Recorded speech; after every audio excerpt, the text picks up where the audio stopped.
ভাবে এখনো মাননীয় প্রধানমন্ত্রী ইশরাক হোসেনও তেমনি ভাবে মাননীয় মেয়র।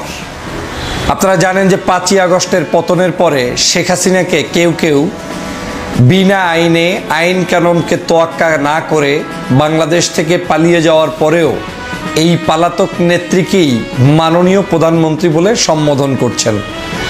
শুধু কেউ কেউ করছেন না, স্বয়ং শেখ হাসিনাই কোনো দেশের কাছে চিঠি লিখলে, কারো শোক দিবস জানাতে গেলে কিংবা কোনো বিবৃতি দিতে গেলে সেখানে উল্লেখ করেন এখনও তিনি বাংলাদেশের মাননীয় প্রধানমন্ত্রী।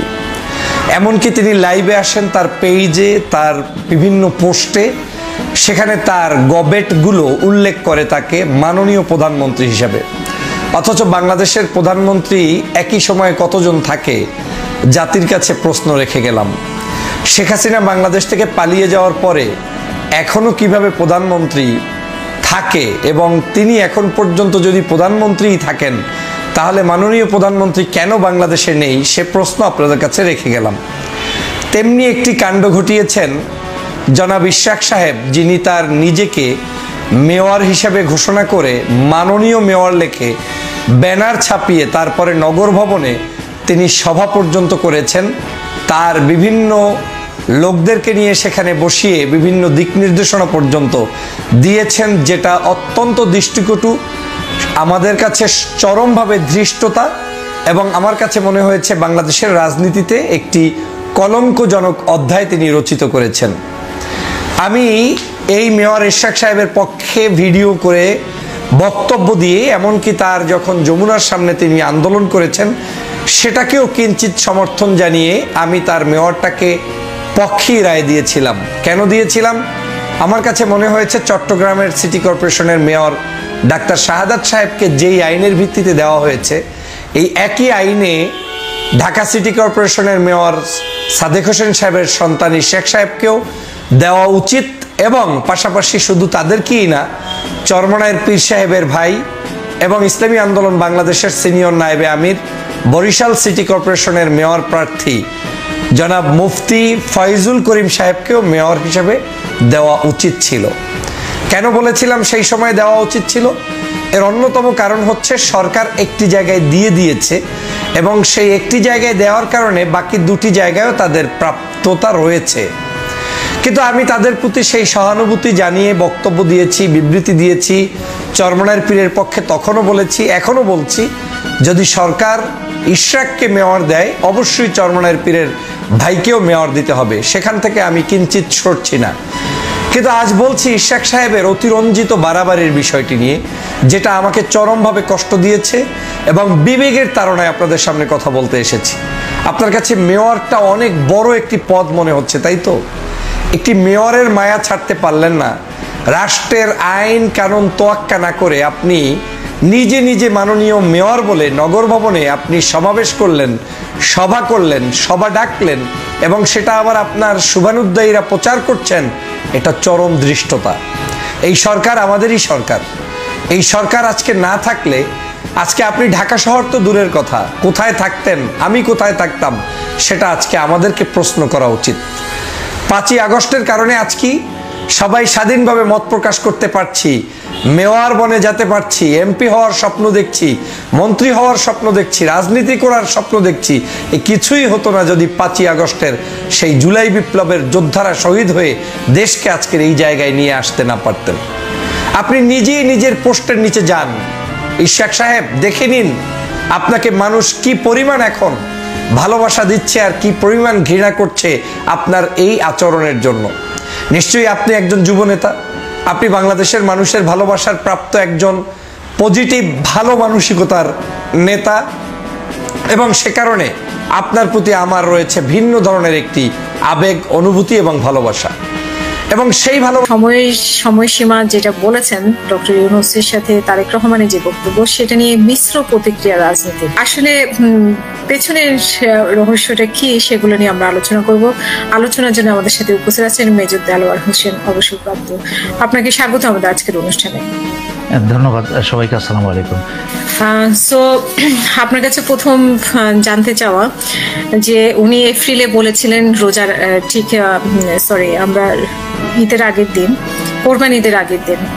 তো সেখান থেকে উনি সরে এসে মানে বেশ এক মাসের মধ্যে উনি সরে এসে ফেব্রুয়ারিতে উনি তারেক রহমান আলোচনা করলেন, সেই প্রেক্ষিতে উনি ফেব্রুয়ারিতে বলছেন, যদি উনি বলেছেন বিচার এবং সংস্কার ঠিক মতো হলে তারপরে রোজার আগে করা যেতে পারে।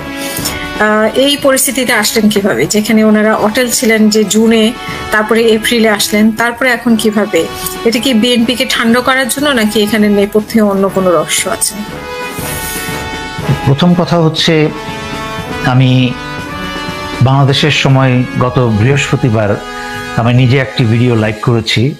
সেখানে আমি ব্যাখ্যা করেছি এই মিটিংয়ের আগেই যে কি হওয়ার সম্ভাবনা আছে তাই হয়েছে। যেখানে আমি বলেছি যে একটা সৌহার্দ্যপূর্ণ সুন্দর সম্পর্কের একটা মিটিং হতে হবে। এখানে উভয় পক্ষের বিএনপি অথবা তত্ত্বাবধায়ক সরকারের কারোর পক্ষেই কি বলে এটাকে কোনো অসন্তুষ্ট হয়ে বেরিয়ে যাওয়ার বা একটা মনোমালিন্য নিয়ে বের হয়ে যাওয়ার কোনো সুযোগ নেই দেশের স্বার্থে। এবং এও বলেছি যে দেশের বৃহত্তর স্বার্থে বাংলাদেশের সকল দলকে, উপদেষ্টা সরকারকেও একটা সমঝোতার মাধ্যমে সুন্দরভাবে এগিয়ে যেতে হবে, যেন নিজেদের মাঝখানে গন্ডগোল হলে কিন্তু তার 100% সুবিধা নিবে ভারত। এবং ভারত তাই কিন্তু চাইছে এবং সর্বাত্মক চেষ্টা তাই করে যাচ্ছে যে বিভিন্ন দলের মাঝখানে এক দলের সাথে আরেক দলের গন্ডগোল লাগিয়ে রাখা, এবং প্রফেসর ইউনূস যেন কাজ না করতে পারেন সেই জন্য দেশের ভিতরে একটা সংঘাতপূর্ণ পরিবেশ সৃষ্টি করে রাখা ভারতের হচ্ছে উদ্দেশ্য, এবং সেই গভীরভাবে তারা সেই কাজই করে যাচ্ছে। কিন্তু সেই জন্য বর্তমানে প্রফেসর ইউনূসের যেমন কোনো সুযোগ নেই যে ঘাট তেরা হয়ে কি বলে একরোখা হয়ে একটা তারিখ বলেছি, একটা দিন বলেছি, সেখানেই থাকবো, নড়বো না, সেই সুযোগ কিন্তু ওনার নেই। দ্বিতীয়, এবং বিএনপিরও কিন্তু সেই সুযোগ নেই যে আমরা এত তারিখে নির্বাচন চেয়েছি, ডিসেম্বরের মধ্যে ডিসেম্বরে দিতে হবে। উভয় পক্ষের বর্তমান বাংলাদেশের অবস্থাটাই হচ্ছে শান্তিপূর্ণভাবে সমঝোতার মাধ্যমে একসাথে এগিয়ে চলা, সেটাই মঙ্গলজনক হবে। কারণ প্রফেসর ইউনূস সরকার আজীবন এখানে থাকতে পারবেন না। ওনার বয়স, আমি আগেও বলেছি, ওনার বয়স 85, এবং আপনি এই কথাটা বাংলাদেশিদেরকে বুঝতে হবে। এখন তো সবাই কথা বলে, যার ফলে কেউ চিন্তা করে না, পৃথিবী চলছে একদিকে আর বাংলাদেশ চলছে আরেকদিকে। যে আমাদের সামনে যে আরো বড় বড় বিপদ আসতে যাচ্ছে, সেগুলোও কিন্তু চিন্তা করার সময় তাদের নাই। তারা এখন ক্ষমতা নিয়ে, দল নিয়ে, এগুলো নিয়ে মারামারি কাটাকাটিতে ব্যস্ত। তাই প্রফেসর ইউনূস সরকার 85 বছর বয়স ওনার, এখন ওনার উপর এককভাবে ভিত্তি করে বা নির্ভর করে কিন্তু একটা বাংলাদেশ এগিয়ে যেতে পারে না। তো সেই উনি টিকে থাকবেন, বেঁচে থাকবেন, সেই তার উপর ভরসা করে যে আমরা বলি যে 5 বছর 10 বছর, কিন্তু দেখতে হবে প্রফেসর ইউনূস উনার বাকি পুরা উপদেষ্টা সরকারটা কিন্তু অত্যন্ত দুর্বল, শুধু দুর্বল না, অত্যন্ত দুর্বল। তাদেরকে দুর্বল রাখা হয়েছে শুরু থেকেই পরিকল্পিতভাবে, এবং প্রফেসর ইউনূসও এই সরকারকে পরিবর্তন করতে পারছে না। তো যেটা আমি বহুবার ব্যাখ্যা করেছি, এটা নিয়ে সময় নষ্ট করতে চাই না কথা বলে, কিন্তু এটাই বাস্তব। সুতরাং এই ধাক্কা স্টার্ট গাড়ি নিয়ে কিন্তু গাড়ি চলবে, গাড়ি বন্ধ হবে, আবার ধাক্কা দিয়ে স্টার্ট করতে হবে। সুতরাং এই ধাক্কা স্টার্ট ইউনূস সরকারের গাড়ি কিন্তু গন্তব্যে পৌঁছাতে অনেক সময় লাগবে যদি এই গাড়ির উপর ভিত্তি করে চলতে হয়। তাহলে জিনিস কি দাঁড়ালো, যে এক সময় ওনাকে একটা শান্তিপূর্ণ নির্বাচন দিতেই হবে। এখন আসি, আমার বৃহস্পতিবার লাইভে আমি বলেছি যে যখনই হোক বাংলাদেশে একটা সুন্দর সময় নির্বাচন দিতে হবে। গরমকালে এপ্রিল মাসে একটা ঠাটা গরম পড়ে, তার মাঝখানে আবার ঝড় বাতাস বৃষ্টি শুরু হয়ে যায়। সেই সময় শুধু ঢাকা শহর ভিত্তিক বা শহর ভিত্তিক নির্বাচনের কথা চিন্তা করলেই হবে না, সেখানে সারা বাংলাদেশের রাস্তাঘাট, কাঁচা মাটির রাস্তাঘাটে সব কিছুর কথাই চিন্তা করতে হবে, যেন ভোটাররা সানন্দে গিয়ে ভোট দিতে পারে, সেটাও চিন্তা করতে হবে। এবং আমি এও বলেছি, হাসিনা যখন ক্ষমতা এসেছিল, যখন থেকে বাংলাদেশের নির্বাচন ভোটাধিকার কেড়ে নিয়েছিল, তখন যেই বালকের বয়স ছিল 17-18, তার বয়স কিন্তু এখন 35 বছর হয়ে গেছে। সো 16-17 বছর ভোট দিতে পারেনি। তার ভিতরে ভোটের আনন্দ পাওয়ার যে একটা আকাঙ্ক্ষা এইবার, এবং সেটা নিয়ে যে একটা উল্লাসের আকাঙ্ক্ষা, সেই সুযোগ তাদেরকে দিতে হবে। তাই সেই কথা মতোই কিন্তু দেখেন প্রফেসর ইউনূস কিন্তু বিএনপি যা চাইছিল উনি তার মাঝামাঝি এসে রমজানের আগে মানে ফেব্রুয়ারি মাসে একটা একটা কথা দিয়েছেন, একটা সান্ত্বনামূলক কথা দিয়েছেন, যেটা আমি আসলে সান্ত্বনামূলক কেন বলছেন বলছি, আসলে প্রফেসর ইউনূসকে এখনো বাংলাদেশের সব রাজনীতিবিদরা চিনতে পারেন। প্রফেসর ইউনূসকে সবাই বলে যে বড় মাঠের খেলোয়াড়। এটা উনার চিন্তা ভাবনা এবং উনার ব্যবহার কিন্তু একজন সফল নেতৃত্বে যোগ্যতা সম্পন্ন। যেমন